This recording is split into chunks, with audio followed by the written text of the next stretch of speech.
మిత్రులారా, రామాయణ కాలంలో సీతను వెతుకుతూ రాముడు కట్టించిన వంతెన కథలు మనం చాలా వినిపించుకున్నాం. యుగాలు మారినా, తరాలు మారినా మన భారతదేశ చరిత్రతోనూ సంస్కృతితోనూ విడదీయలేని బంధం ఉన్న ఒక అద్భుతమైన దేశం గురించి ఈరోజు మనం మాట్లాడబోతున్నాం. ప్రపంచపటంలో చూస్తే మన భారతదేశం కింద పడిన ఒక చిన్న కన్నీటి బొట్టులాగా లేదా అందమైన ముత్యంలాగా కనిపించే ద్వీపఖండమది. దేవుడు సృష్టించిన మొదటి మనిషి అడుగుపెట్టినట్లు నమ్మబడే ఎత్తైన కొండ నుండి భూమిపై స్వర్గాన్ని చూపించే పచ్చని లోయల వరకు ఎన్నో రహస్యాలను ఆ నేరతనలో దాచుకుంది. ఆ దేశం యొక్క నిజమైన పేరేమిటి? అక్కడ కేవలం 1 కిలో టీ కొనడానికి 15,000 రూపాయలకు పైగా ఎందుకు ఖర్చు చేయాలి? ఖురాన్లో పేర్కొన్న దానిమ్మ పండ్ల ఆకారంలో ఎరుపు రంగులో మెరిసే ఆ మసీదు వెనకున్న కథ ఏమిటి? మనతో విడదీయలేని బంధం ఉన్న పొరుగుదేశం అదే శ్రీలంక. ఈరోజు మనం ఒక దేశం గురించి మాత్రమే మాట్లాడబోమని కాదు, ఆ నేల యొక్క నిజమైన ఆత్మ, అనేక దశాబ్దాల రక్తపాతం చరిత్ర, అలాగే ఫీనిక్స్ పక్షిలా వారు తిరిగి ఎలా లేచారు అన్నదాన్ని మన భారతీయ దృష్టికోణంలో పరిశీలించబోతున్నాం. దక్షిణాసియాలో విస్తరించిన హిందూ మహాసముద్రపు ఒడిలో ఉన్న ఈ పచ్చని దీవికి అధికారిక పేరు democratic socialist republic of Sri Lanka. చుట్టూ సముద్రం ఉండటంతో ఈ దేశానికి మరే ఇతర దేశంతోనూ భూభాగ సరిహద్దులు లేవు. కానీ భౌగోళికంగా, సాంస్కృతికంగా మన భారతదేశానికి అత్యంత సమీపమైన పొరుగుదేశం ఇదే. మన చెన్నై లేదా తిరువనంతపురం నుంచి విమానంలో ఎక్కితే కేవలం 1 గంటలోనే మనం కొలంబో నగరాన్ని చేరుకోవచ్చు. 1948 వరకు ఆంగ్లేయులు ఈ దేశాన్ని సిలోన్ అని పిలిచేవారు. ఆ తర్వాతే దీనికి శ్రీలంక అనే పేరు పెట్టబడింది. సుమారు 2,50,00,000 జనాభాతో ప్రపంచంలో అత్యధిక జనాభా కలిగిన 60వ దేశంగా ఇది నిలుస్తోంది. విస్తీర్ణ పరంగా ఇది 65,240 చదరపు కిలోమీటర్ల వరకు విస్తరించి ప్రపంచంలో ఒక 120వ అతిపెద్ద దేశంగా తనకంటూ ఒక ప్రత్యేక గుర్తింపును ఏర్పరచుకుంది. శ్రీలంక అని చెప్పగానే మనకు వెంటనే గుర్తుకొచ్చే విషయం టీ తోటలే. ప్రపంచ స్థాయిలో సిలోన్ టీకి ఉన్న గౌరవం తక్కువేమీ కాదు. ఇక్కడ టీ అనేది కేవలం పంట మాత్రమే కాదు, అదొక సంస్కృతి. ప్రపంచంలోనే అత్యంత ఖరీదైన టీ రకాలలో ఒకటైన గోల్డెన్ టిప్స్ టీ ఇక్కడే పండుతుంది. ఇది ఎంత ఖరీదైనదంటే పాకిస్తాన్ రూపాయిలో సుమారు 5,000 రూపాయల వరకు అమ్మబడుతుంది. అదే మన భారతీయ రూపాయల్లో లెక్కిస్తే 1 కిలోకు సుమారు 15,000 రూపాయలకు పైగా ఉంటుంది.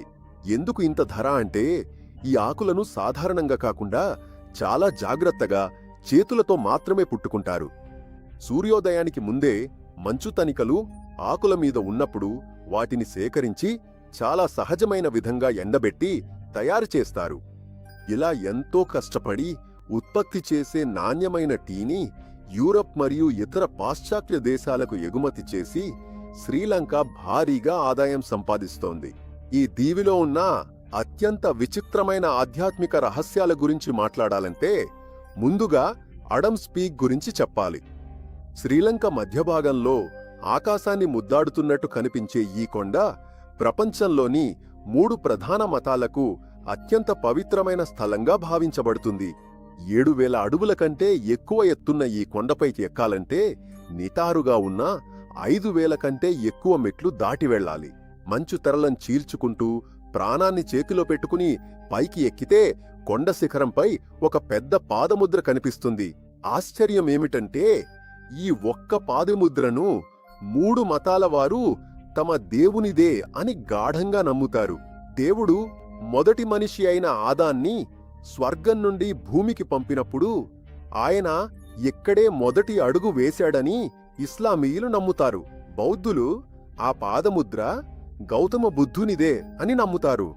హిందువులు దాన్ని పరమశివుని పాదముద్రగా భావించి శివుని పాదాల పర్వతమని భక్తితో పూజిస్తారు. సృష్టి రహస్యం ఏదైనా కావచ్చు, కాని నమ్మకం మాత్రం ఒక్కటే. అందుకే ప్రతి సంవత్సరం ప్రపంచం నలుమూలల నుండి 3 లక్షలకు పైగా భక్తులు ఈ పవిత్ర స్థలానికి వస్తారు. బయట నుంచి చూస్తే శ్రీలంక ప్రజలు చాలా సాధారణంగా గ్రామీణ వాతావరణంలో కొంతమంది పేదలాగా కనిపించవచ్చు. కానీ అది వాస్తవం ఏమాత్రం కాదు. వారు మనసులో చాలా ధైర్య సాహసాలతో ఉంటారు. కష్టపడి పనిచేసే స్వభావం ఉన్నవారు. మన భారతీయుల్లాగే వారు కూడా సంయుక్త కుటుంబ వ్యవస్థను, బంధాలను ప్రాణంగా ప్రేమిస్తారు. ఇంట్లో ఉన్న పెద్దవారిని గౌరవించి అందరూ కలిసే ఒకే ఇంట్లో ఉండాలని ఇష్టపడతారు. మతపరంగా చూస్తే ఈ దేశంలో వివిధ మతాలకు చెందిన వారు ఎంతో ఐక్యతతో జీవిస్తున్నారు. మొత్తం జనాభాలో 70% మంది బౌద్ధులు, 12.6% మంది హిందువులు, 9.7% మంది ముస్లింలు, మిగిలిన వారు క్రైస్తవులు. ఇంత శాంతిగా కనిపించే ఈ దేశం ఎప్పుడూ ఇలా ఉండలేదు. దీనికి వెనక ఎన్నో దశాబ్దాల రక్తపాతం చరిత్ర ఉంది. 1983 నుండి 2009 వరకు సుమారు 26 సంవత్సరాలు మెజారిటీ సింహళీయులు మరియు మైనారిటీ తమిళుల మధ్య ఒక దీర్ఘమైన, భయంకరమైన అంతర్గత యుద్ధం జరిగింది. ఎల్టీటీఈ రూపంలో జరిగిన ఈ పోరాటంలో 2 వర్గాల కలిపి సుమారు 1,00,000 మందికి పైగా ప్రాణాలు పోయాయి. ఈ తమిళులు అక్కడ ఎలా వెళ్లారంటే, ఎన్నో దశాబ్దాల క్రితం ఆంగ్లేయులు టీ తోటల్లో పనిచేయడానికి మన భారతదేశం నుండి తమిళ కార్మికులను శ్రీలంకకు తీసుకెళ్లారు. ఆ తర్వాత వారు అందరూ అక్కడే శాశ్వతంగా స్థిరపడ్డారు. రక్తపాతం వరకు వెళ్లిన ఆ పోరాటం ముగిసిన తర్వాత ఇప్పుడు శ్రీలంక పూర్తిగా శాంతి మార్గంలో సాగుతోంది. ఈరోజు శ్రీలంకలో సుమారు 16 లక్షలకు పైగా భారత వంశావళి తమిళులు ఉన్నారు. వారందరూ ఇప్పుడు సాధారణ స్థితిలో లేరు. దేశంలోనే పెద్ద వ్యాపారాలు చేసి దేశ ఆర్థిక వ్యవస్థలో ముఖ్యమైన పాత్ర పోషిస్తున్నారు. మన అశోక చక్రవర్తి తన కుమారుడు మహేంద్రుణ్ణి, కుమార్తె సంఘమిత్రను బౌద్ధ మత ప్రచారానికి శ్రీలంకకు పంపిన కాలం నుంచే ఈ భూమికి బౌద్ధ మతంతో విడదీయలేని బంధం ఉంది. దేశంలో ఎక్కడ చూసినా ప్రశాంతమైన బుద్ధుడి విగ్రహాలు, ఎత్తైన బౌద్ధ విహారాలు కనిపిస్తాయి. కానీ 2500 సంవత్సరాల చరిత్ర కలిగిన బౌద్ధ మతం గురించి ఇక్కడి చట్టాలు చాలా కఠినంగా ఉన్నాయి. బుద్ధుడి విగ్రహం దగ్గర నిలబడి అసభ్యంగా ఫోటో తీసినా, బుద్ధుడి రూపమున్న దుస్తులు ధరించినా, టాటూ వేయించుకున్నా చట్టం వదిలిపెట్టదు. ఎవరైనా పర్యాటకులు విగ్రహాలను అవమానించేలా ప్రవర్తిస్తే వారికి కఠినమైన జైలు శిక్ష ఖచ్చితంగా ఉంటుంది. కొన్ని సందర్భాల్లో వీసాలను రద్దు చేసి దేశం నుంచి శాశ్వతంగా బయటకు పంపించేస్తారు. అందుకే శ్రీలంకకు వెళ్లే పర్యాటకులు వారి సంస్కృతిని గౌరవించడం చాలా ముఖ్యం. ఇస్లామిక్ నిర్మాణ కళ విషయానికొస్తే కొలంబో నగరంలో ఉన్న అత్యంత అందమైన భవనం జామియుల్ అల్ఫర్ మసీదు. దీనిని స్థానికులు ప్రేమగా ఎర్ర మసీదు అని పిలుస్తారు. దాని నిర్మాణం వెనక ఒక అద్భుతమైన ఆలోచన ఉంది. ఇస్లామీయుల పవిత్ర గ్రంథమైన ఖురాన్లో 3 సార్లు స్పష్టంగా వివరించబడిన స్వర్గంలో ఉండే అత్యంత రుచికరమైన దానిమ్మ పండును ప్రేరణగా తీసుకుని దీని యొక్క అద్భుతమైన రూపకల్పనను పూర్తి చేశారు. ఆ మసీదు గోపురాలు చూడటానికి నిజంగానే దానిమ్మ పండును పోలి ఎరుపు మరియు తెలుపు రంగు గీతలతో చాలా అద్భుతంగా మరియు ఆకర్షణీయంగా కనిపిస్తాయి. 1588లో నిర్మించబడిన ఈ మసీదు లోపల ఎంత అందంగా ఉందో బయట నుంచి చూస్తే ఇంకా అద్భుతంగా కనిపిస్తుంది. ఇక్కడ ఒకేసారి 10,000 మంది ప్రార్థన చేయగలరు. మతం ఏదైనా సరే ఈ మసీదు పర్యాటకులను ఎంతో ఆకర్షిస్తుంది. కరాచీ నుంచి వచ్చి ఇక్కడ స్థిరపడిన సుమారు 7,000 మేమన్ సమాజానికి చెందిన పాకిస్తానీలు, ఇంకా 1,700 మంది ఇతర పాకిస్తానీ పౌరులు ఈ దేశంలో వ్యాపారం చేస్తూ ప్రశాంతంగా జీవిస్తున్నారు. క్రికెట్ గురించి మాట్లాడకుండా శ్రీలంక గురించి మాట్లాడటం ఉప్పులేని భోజనం లాంటిది. ఒకప్పుడు భారత్ శ్రీలంక మ్యాచ్ అంటే మనం టీవీని వదిలి ఎక్కడికి వెళ్లేవాళ్లం కాదు. ప్రపంచ క్రికెట్లు ఏలిన అనేక దిగ్గజాలకు శ్రీలంకే చిరునామా. అత్యంత అద్భుతమైన రీతిలో తల తిరిగేలా స్పిన్ బౌలింగ్తో బ్యాట్స్మెన్లను ముప్పుతిప్పలు పెట్టిన ముత్తయ్య మురళీధరన్, ఒక అందమైన కవితలా కనిపించేలా మంత్రముగ్ధులను చేసే కవర్ డ్రైవ్ ఆడే కుమార్ సంగక్కార మరియు తన అత్యంత ఖచ్చితమైన యార్కర్లతో స్టంప్స్ను ముక్కలు చేసేలా చీల్చిన లసిత్ మలింగ వంటి దిగ్గజ ఆటగాళ్లను ప్రపంచ క్రికెట్ అభిమానులు తమ గుండెల్లో ఎప్పటికీ వర్చిపోలేరు. గ్రౌండ్లో మనతో ఎంత ఆగ్రహంగా ఆడినా బయట మన ఆటగాళ్లతో అంతే స్నేహపూర్వకంగా ఉంటారు. పాకిస్తాన్తో పాటు శ్రీలంక క్రికెట్ బోర్డుకు కూడా మంచి సంబంధాలు ఉన్నాయి. 2009లో పాకిస్తాన్లోని లాహోర్లో శ్రీలంక క్రికెట్ జట్టు ప్రయాణిస్తున్న బస్సుపై ఉగ్రవాదులు దారుణంగా దాడి చేశారు. ఆ దాడిలో అనేక ఆటగాళ్లకు తుపాకీ గాయాలయ్యాయి. అలా జరిగినా కూడా శ్రీలంక పాకిస్తాన్పై ఎలాంటి కఠిన చర్యలు తీసుకోలేదు, ద్వేషాన్ని కూడా పెంచుకోలేదు. అంతేకాకుండా 1996లో అర్జున రణతుంగ నాయకత్వంలో శ్రీలంక తన తొలి క్రికెట్ వరల్డ్ కప్ను పాకిస్తాన్ భూమిలోని లాహోర్ మైదానంలోనే గెలుచుకోవడం ఒక చారిత్రాత్మక ఘట్టంగా నిలిచింది. శ్రీలంకలో మరో విశేషం ఏమిటంటే ఆ దేశానికి 2 రాజధానులున్నాయి. చాలామంది కొలంబోనే అధికారిక రాజధాని అని అనుకుంటారు, కానీ వారి చట్ట మరియు పరిపాలన రాజధాని పేరు శ్రీ జయవర్ధనపుర కోటే. కేవలం 1,00,000 మంది జనాభా మాత్రమే ఉన్న ఈ నగరం చాలా ప్రశాంతంగా ఒక సాధారణ గ్రామీణ వాతావరణాన్ని గుర్తు చేస్తోంది. ఇక్కడ పర్యాటకులను ఆకర్షించే గొప్ప భవనాలు ఏమీ లేవు, కానీ నిజమైన వాణిజ్య రాజధాని, దేశానికి హృదయమైన నగరం మాత్రం కొలంబోనే. ఇక్కడ అడుగు పెట్టగానే వాతావరణమే మారిపోతుంది. విస్తృతమైన రహదారులు, మాల్స్లో ఆకాశాన్ని ముద్దాడే ఎత్తైన భవనాలు, ఇవన్నీ ఆధునికతకు చిహ్నంగా నిలుస్తున్నాయి. ఇక్కడే దేశంలోనే అత్యంత ఎత్తైన లోటస్ టవర్ ఉంది. దీనిని స్థానికంగా నెలుంకులునా అని పిలుస్తారు. 351 మీటర్ల ఎత్తులో 9 అంతస్తులతో అందంగా విస్తరించిన తామర పువ్వు ఆకారంలో నిర్మించబడిన ఈ గోపురం కొలంబో నగరానికి తాజు లాంటిది. అదే కొలంబోలో ఉన్న గంగారామాయక దేవాలయం తప్పకుండా చూడాల్సిన మరో అద్భుతమైన ప్రదేశం. బౌద్ధ, హిందూ మరియు చైనా నిర్మాణ కళాకారుల అద్భుతమైన ప్రతిభతో ఈ దేవాలయం నిర్మించబడింది.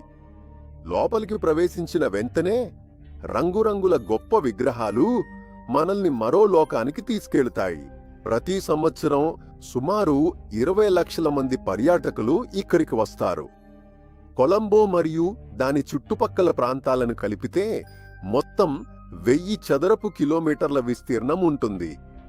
సుమారు 8 లక్షల జనాభాతో సముద్ర తీరాన ఉన్న ఈ నగరం ఒక కలల ప్రపంచంలా అనిపిస్తోంది. షాపింగ్ ప్రేమికులకు కొలంబోలోని పెట్టా మార్కెట్ గురించి ప్రత్యేకంగా చెప్పాలి. ప్రతిరోజు 5 లక్షల మందికి పైగా వచ్చే ఈ మార్కెట్లో సూది నుండి విమానపు విడిభాగాల వరకు అన్నీ దొరుకుతాయి. కడలనీతి కాలువపై పూర్తిగా చెక్కతో నిర్మించిన పెద్ద తేలియాడే మార్కెట్ ఇక్కడి ప్రధాన ఆకర్షణ. ఈ మార్కెట్ వ్యాపారాల్లో ఎక్కువ భాగం మన భారతీయ వంశావళి తమిళుల చేతుల్లో ఉండటం మనకు చాలా గర్వకారణం. ఇక్కడి జాతీయ భాషల విషయానికొస్తే సింహళం మరియు తమిళం 2 అధికారిక భాషలుగా ఉన్నాయి.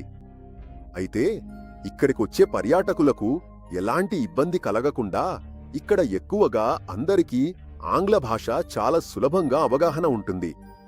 కరెన్సీ విలువ విషయానికొస్తే మన భారతదేశపు ₹1 అక్కడ సుమారు 3.5 శ్రీలంక రూపాయలకు సమానం. ఒక పాకిస్తాన్ రూపాయి అంటే శ్రీలంకలో 0.91 పైసలకు సమానం. అందుకే మన భారతీయులు అక్కడికి వెళ్లి రావడం చాలా చౌకగా, బడ్జెటుకు అనుగుణంగా ఉంటుంది. ప్రకృతి అందం గురించి ఎంత చెప్పినా తక్కువే. ఎక్కడ చూసినా పచ్చని అడవులు, పాల నురుగులాంటి జలపాతాలు, ఎత్తైన కొండలు ఇలా శ్రీలంకను భూలోక స్వర్గంగా మార్చేశాయి. కానీ ఈ అందం వెనక ఒక భయం కూడా ఉంది. భారీ వర్షాల వల్ల తరచూ వచ్చే వరదలు ఇక్కడి ప్రజల సాధారణ జీవితాన్ని అడ్డుకుంటాయి. అలా ఉన్నా ప్రభుత్వం వెంటనే స్పందించి ప్రజలను సురక్షితమైన ప్రాంతాలకు తరలించడంలో చాలా వేగంగా పనిచేస్తోంది. పర్యాటకులను బాగా ఆకర్షించే మరో చారిత్రక అద్భుతం సిగిరియా రాక్ ఫోర్ట్. సుమారు 1600 సంవత్సరాల క్రితం భూమి నుండి 1200 అడుగుల ఎత్తులో ఉన్న ఒక పెద్ద రాయిపై అద్భుతమైన కోటను నిర్మించారు. 100 కణకల మెట్లు ఎక్కి ఆ ఆకాశంలో ఉన్న కోట శిఖరానికి చేరుకుంటే అక్కడ కనిపించే అద్భుత దృశ్యాలు ప్రయాణంలో వచ్చిన అలసటను పూర్తిగా మాయమయ్యేలా చేస్తాయి. ఏవైనా సాంకేతిక పరిజ్ఞానం లేకుండా ఆ కాలంలో అంత ఎత్తులో రాళ్లను చెక్కి ఆ కోటను ఎలా నిర్మించగలిగారు?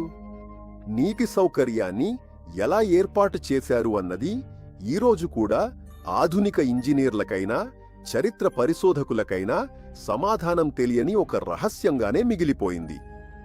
చివరగా ఈ దేశ ఆర్థిక పరిస్థితి గురించి మాట్లాడితే ప్రస్తుత శ్రీలంక వార్షిక జీడీపీ సుమారు $98.9 బిలియన్ ఉంది.